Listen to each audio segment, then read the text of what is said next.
When we're out on a walk, there's a few things Gogo and I tend to avoid. Number one, that really scary German Shepherd that lives just over there. Hey, Sugar, you looking for a date? And number two, that creepy witch's house in Beverly Hills.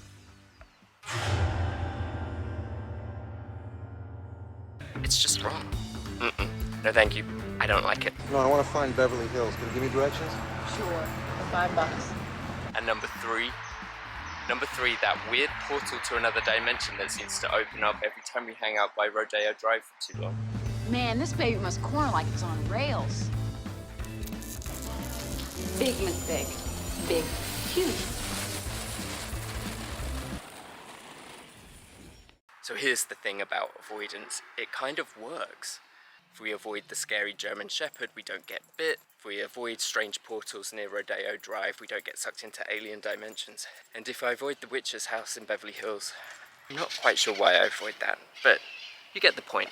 As a species, we've evolved to avoid scary looking things. Animals with sharp teeth, red berries, and dark, lonely looking forests. And it keeps us safe. The problem is that we've applied the same rules to our inner world and our feelings as we do the outer world. So if you're walking down the road and a big circle of fire appears in the middle of your path, absolutely turn around and run away. Avoid it at all costs. It could be dangerous, could be hurtful, we don't know what's on the other side. Now, in the real world, this same exact phenomena happens to us all the time.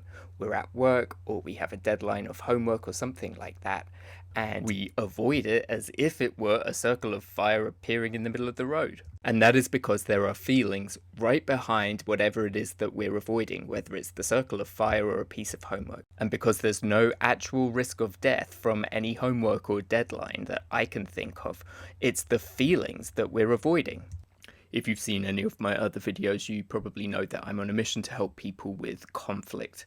And I found this Thomas Kilmann conflict mode the other week and tweaked it a little bit to work for relationships by changing cooperativeness into friendliness and assertiveness into anger. The original scale was actually built for business negotiations and was looking at professionals in the workplace. So this version is a little bit more attuned to relationships.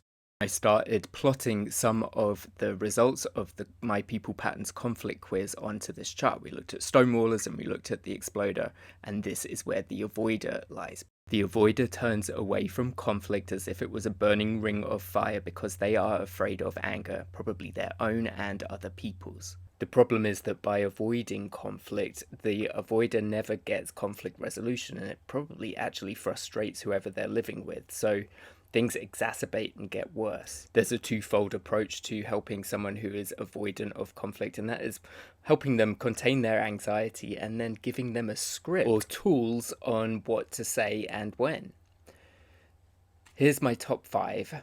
The first one is just understanding that conflict doesn't have to be going head to head with someone. It doesn't have to be fighting, it doesn't have to be screaming at each other. And in fact, number 2 is about understanding that the best way to handle conflict with someone you're in a relationship with is team up with them against the problem. So this is about turning to your partner and saying, I think we both want to fix this issue. How do you think we should do it? If you do end up getting attacked, my third top tip is just breathe. Your anxiety is going to peak.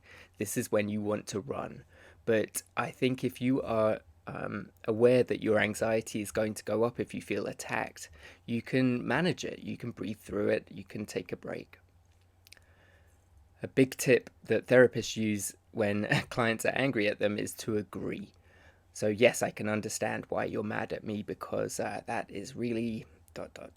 Yes, I totally understand why you are furious right now. I think that makes a lot of sense. And in general, people like it when you're curious about them. So ask questions about the solution, ask questions about how they're feeling. This is one way to disarm someone and make them feel that you're not going head to head with them. Go take the My People Patterns quiz and find out if you're an avoider, and I will send you a whole bunch of tips and more scripts on how to deal with anger and conflict in your relationship, and a whole bunch more.